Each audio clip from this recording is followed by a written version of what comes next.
একদিকে ইরান ঘিরে উত্তপ্ত মধ্যপ্রাচ্য, অন্যদিকে ভূমধ্যসাগরে ইসরায়েল, গ্রিস ও সাইপ্রাসের ত্রিদেশীয় কৌশলগত জোটের মাধ্যমে দক্ষিণ দিক থেকে তুরস্ককে দীর্ঘমেয়াদী চাপের মুখে ফেলার প্রচেষ্টা। এই জটিল ভূরাজনৈতিক পরিস্থিতির মধ্যেই পুরো বিশ্বকে অবাক করে দিয়ে ভয়ঙ্কর সব অত্যাধুনিক অস্ত্র প্রদর্শন করেছে তুরস্ক। ইস্তাম্বুলে অনুষ্ঠিত সাহা 2026 আন্তর্জাতিক প্রতিরক্ষা, বিমান ও মহাকাশ প্রদর্শনীতে নিজেদের সামরিক সক্ষমতার নতুন অধ্যায় উন্মোচন করেছে দেশটি। প্রদর্শনীর সাইডলাইনে তুরস্ক উন্মোচন করে তাদের নতুন আন্তঃমহাদেশীয় হাইপারসোনিক ক্ষেপণাস্ত্র ইলদিরিম হান। দেশটির প্রতিরক্ষা মন্ত্রী ইয়াসার গুলার জানান, এটি তুরস্কের প্রথম তরল জ্বালানি চালিত হাইপারসোনিক এবং এখন পর্যন্ত তৈরি দীর্ঘতম পাল্লার ক্ষেপণাস্ত্র। তিনি আরও বলেন, তুরস্ক এখন এমন এক পর্যায়ে পৌঁছেছে যেখানে নিজস্ব প্রযুক্তিতে অত্যাধুনিক ও উচ্চ ক্ষমতা সম্পন্ন অস্ত্র তৈরি সম্ভব হচ্ছে।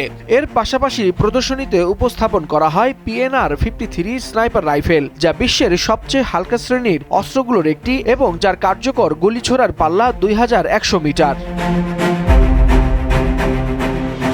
তুরস্কের দাবি অনুযায়ী ইলদিরিম হান ক্ষেপণাস্ত্রটির সম্ভাব্য পাল্লা প্রায় 6000 কিলোমিটার, যার 4টি রকেট ইঞ্জিন ও নাইট্রোজেন টেট্রো অক্সাইড ভিত্তিক তরল জ্বালানির মাধ্যমে পরিচালিত হয়। সামরিক বিশ্লেষকদের মতে এই ধরনের প্রযুক্তি তুরস্কের কৌশলগত সক্ষমতায় নতুন মাত্রা যোগ করেছে। ইস্তাম্বুল এক্সপো সেন্টারে আয়োজিত এই প্রদর্শনী 9 মে পর্যন্ত চলবে। সাহা ইস্তাম্বুল ডিফেন্স কনসোর্টিয়াম আয়োজিত এবারের আসরে 120টিরও বেশি দেশের অংশগ্রহণ এবং প্রায় 1700টি কোম্পানির উপস্থিতি রয়েছে। পাশাপাশি 2 লাখেরও বেশি দর্শনার্থী এবং 30,000-এরও বেশি প্রতিরক্ষা শিল্প সংশ্লিষ্ট পেশাজীবী অংশ নিচ্ছেন এই আয়োজনে। প্রদর্শনীতে শুধু তুরস্ক নয়, অংশ নেয় সংযুক্ত আরব আমিরাত সহ বিভিন্ন দেশের প্রতিরক্ষা শিল্প প্রতিষ্ঠানও। মাইন শনাক্তকরণ প্রযুক্তি থেকে শুরু করে মানববিহীন নৌযান পর্যন্ত নানা সামরিক প্রযুক্তি প্রদর্শিত হচ্ছে এখানে। বিশ্লেষকদের মতে, বর্তমান ভূরাজনৈতিক উত্তেজনার প্রেক্ষাপটে এই সামরিক প্রদর্শনী শুধু প্রযুক্তি প্রদর্শনের মঞ্চ নয়, বরং একটি শক্তিশালী কৌশলগত বার্তা।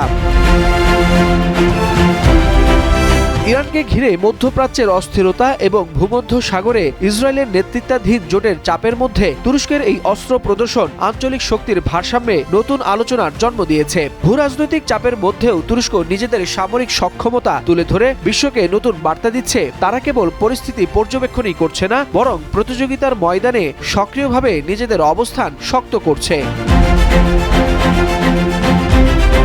Waliul Hasnat, Times today.